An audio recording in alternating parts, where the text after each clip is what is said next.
Ya casi terminamos este curso, ya vamos por la parte número 5 o el tema número 5 y vamos a hablar, ya terminamos de hablar de lo que son el sistema arterial, ahora hablemos del sistema venoso. El sistema venoso no hay, digamos que van a tener el mismo recorrido que las arterias, los mismos nombres, pero sí hay venas que son importantes mencionarlas y mirar sus características. Dijimos por lo menos que las venas del miembro superior se dividen en dos grandes grupos, que son venas superficiales y venas profundas. Estas dos categorías se comunican mediante anastomosis desprovistas por válvulas, es decir, mediante puertas, o también se denominan las válvulas. Debemos entender también que las venas profundas van a acompañar a las arterias. Son dos venas por cada arteria y adoptan su mismo nombre, es decir, de la arteria braquial hay dos venas braquiales, de la arteria radial, ulnar, de la arteria axilar, todo presentan dos venas por cada arteria. Sin embargo, ahorita vamos a ver excepciones de esta regla, que no van a haber dos venas, sino simplemente una vena. Entonces, por lo tanto, van a existir dos venas radiales, dos venas cubitales, como ya lo dije anteriormente. Solo la arteria axilar se acompaña, esta es la sección que les mencioné ahora, solo la vena axilar, ¿cierto? Es la que se va a acompañar de un tronco venoso, que sería el tronco venoso axilar.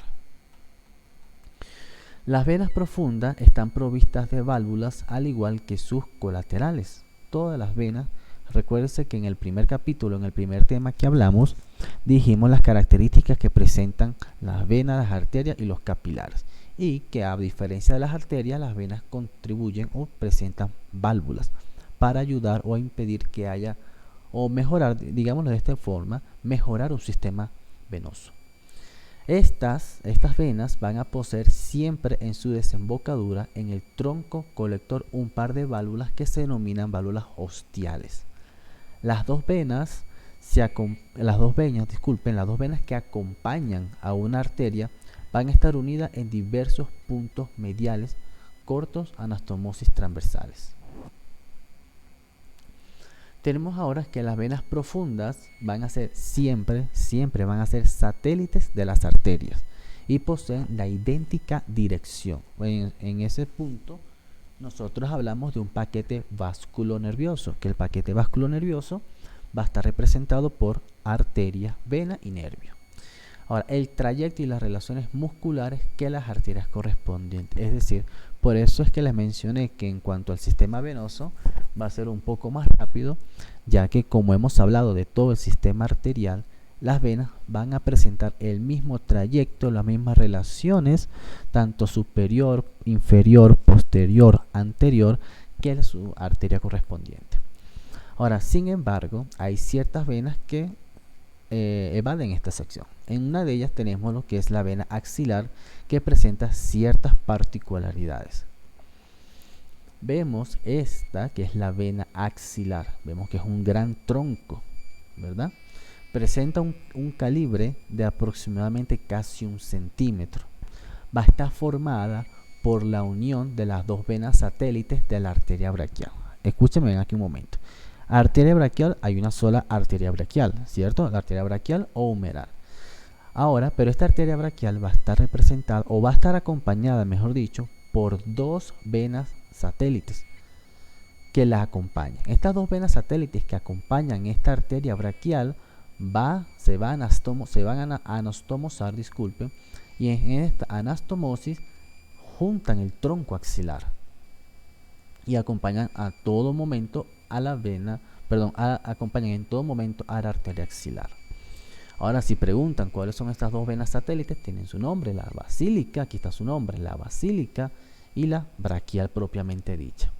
Ahora, en su parte inferior, la vena axilar va a estar situada medialmente a la arteria. Esto es una mnemotecnia, como decirlo, o una característica anatómica. todas las venas siempre se van a dirigir medialmente a la arteria. Es por eso que, bueno, saliendo un poco del tema, es por eso que cuando nosotros palpamos el pulso femoral, sabemos que en su parte medial va a estar ubicada la vena femoral, que es donde nosotros podemos tomar muestras sanguíneas, o a través del pulso femoral también podemos realizar cateterismo cardíaco. En su trayecto asciende, aquí está el cursor ya. En su trayecto asciende y se enrolla ligeramente a la arteria. Ahora, tenemos que presenta también ramas colaterales. Sus colaterales van a representar a las mismas ramas colaterales de la arteria axilar. Recuérdense que mencionamos que hay 6 ramas colaterales de la arteria axilar en sus 3 porciones. Primera porción, segunda porción y tercera porción. Que hay 2 que van a ser en su cara anterior, en su cara media y en su cara lateral. Recibe también a la vena cefálica, la cual desemboca de las venas toracoacromiales. Esta que vemos aquí es la vena cefálica, ¿verdad? En la cual desembocan las venas toracoacromiales. Entonces, entendemos como tronco venoso, gran tronco venoso axilar, mide aproximadamente 1 centímetro y va a estar representado por la anastomosis o por la unión de la vena basílica, de la braquial, que son, disculpe, se me fue la palabra, satélites de la arteria braquial. También recibe a la arteria cefálica, que desembocan de las venas toracoacromiales. Ahora, hablemos un poco aquí en cuanto a las venas de lo que son las venas superficiales de las manos y de los dedos. En las de las manos, las venas superficiales están muy desarrolladas en su cara dorsal. Por eso ustedes que se pueden ver que en la cara posterior hay gran prominencia de las venas, porque son mucho más prominentes, mucho más desarrolladas, mucho más gruesas. Por el contrario, que en la cara palmar, esta es una cara palmar, están prácticamente constituidas por pequeñas válvulas, o sea, son una red venosa sumamente pequeña, donde prácticamente es nulo o no se evidencia literalmente. Las venas palmares es una red venosa palmar donde va a drenar o se va a encargar de drenar en la red venosa dorsal de los dedos. Es decir, la red venosa palmar drena obviamente con su red venosa dorsal. Ahora, las venas dorsales vemos que son en menos cantidad que las venas que se encuentran en la cara palmar, pero son mucho más prominentes, mucho más gruesas. Van a comenzar la red venosa, lo que es subunguial, y que drena en la vena periungual y se concentra en lo que es a nivel de la raíz de la uña. Aquí vemos cómo a nivel de la raíz de la uña están concentradas las venas. De la vena periungual parte una red venosa dorsal que desemboca en el arco digital situado sobre la falange proximal. Vemos, este es un arco, este es el arco que menciona, digital, que va a estar situado en la falange proximal.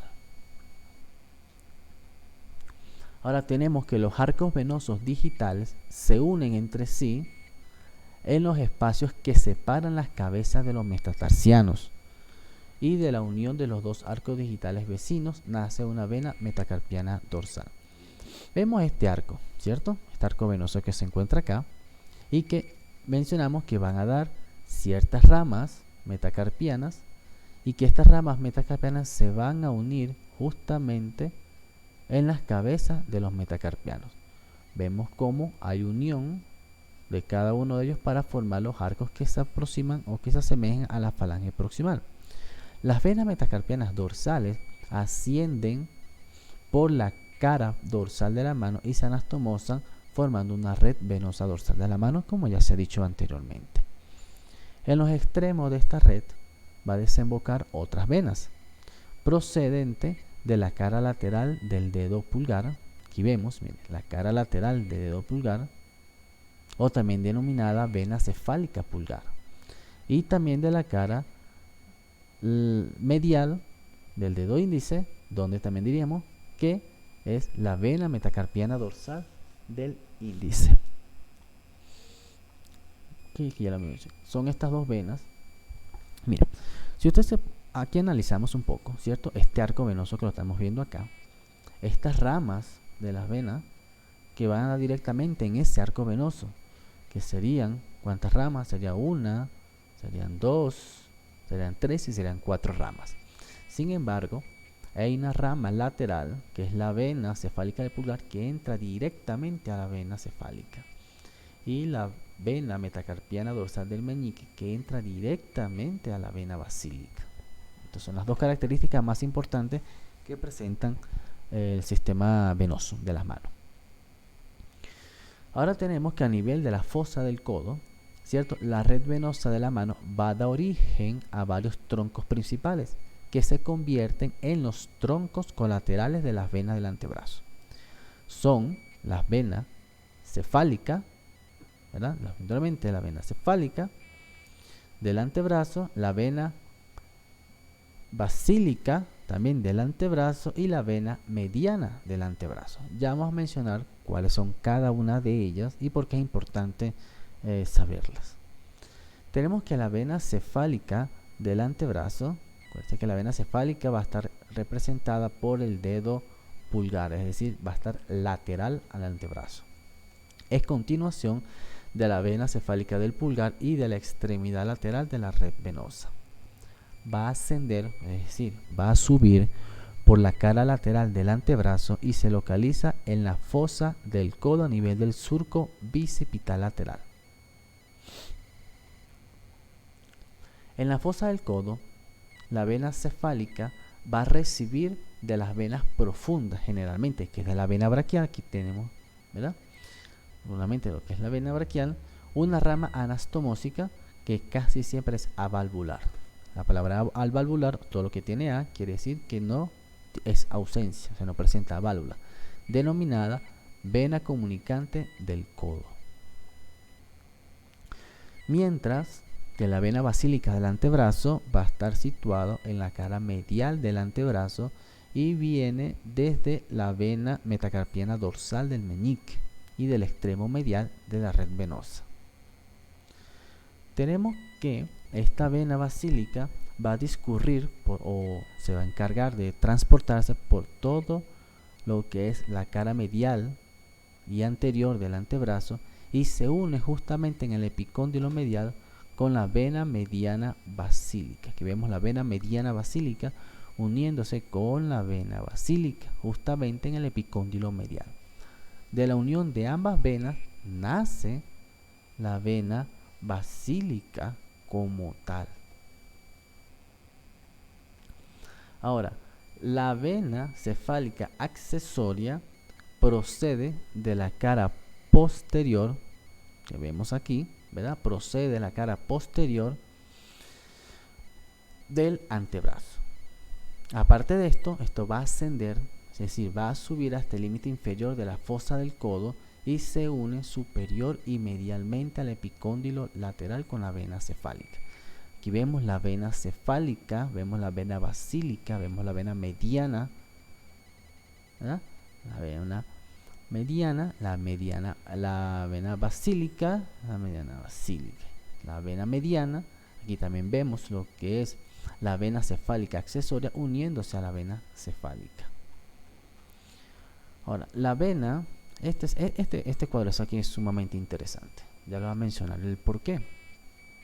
Tenemos que la vena mediana, ¿verdad?, del antebrazo o vena mediana antebraquial, que es esta que vemos aquí, asciende anteriormente, es decir, por delante de la parte media del antebrazo.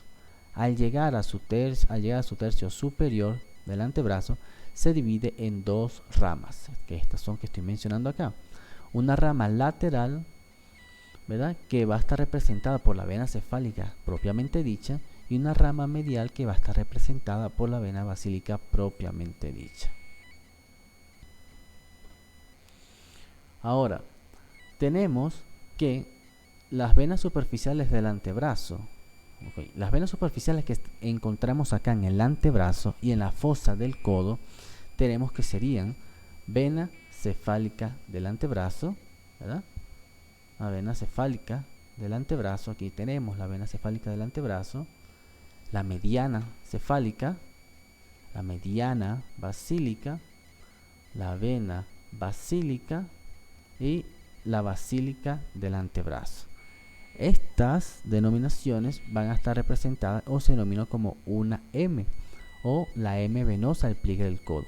Vemos 1, 2, 3 y 4, representado una M del codo. Entonces se les preguntan qué estructura no, qué venas forman o la denominada M venosa del pliegue del codo. Son cefálica, disculpa aquí el cursor, la cefálica del antebrazo, la mediana cefálica, la mediana basílica y la basílica del antebrazo. Estos son las 4 venas que representan o son las denominadas M venosas del pliegue del codo. Ahora tenemos que las venas superficiales del brazo, ya hablamos de la mano, hablamos del antebrazo y ahora hablemos del brazo. Si se han notado, estamos hablando de inferior a superior. ¿Por qué? Porque ese es el trayecto que lleva las venas del retorno venoso, que va desde abajo hacia arriba, o también dicho, desde inferior a superior. Tenemos que la cara anterior del brazo va a estar recorrida por las arterias basílica y cefálica, ¿cierto? La arteria basílica, la arteria cefálica y también una rama satélite que es la braquial. La vena basílica va a ascender a lo largo del borde medial del músculo bíceps braquial y atraviesa la fascia del brazo, que va a estar convergida o se convierte en una vena profunda y desemboca justamente en la vena braquial. Tenemos la vena braquial, desemboca en la vena braquial y van a desembocar en la vena axilar. Tenemos ahora que la vena cefálica, a lo contrario de la basílica, va a transcurrir o a dirigirse por la parte o el borde lateral del músculo bíceps braquial. Va a atravesar lo que es la fascia del triángulo delto pectoral y asciende hasta la clavícula para entrar o anastomosarse o desembocar directamente en la vena axilar. Una gran diferencia: la vena basílica desemboca o se anastomosa con la vena braquial, mientras que la cefálica desemboca directamente en la vena axilar. Y con este caso terminamos y solamente nos quedaría un solo tema, que serían los nódulos linfáticos.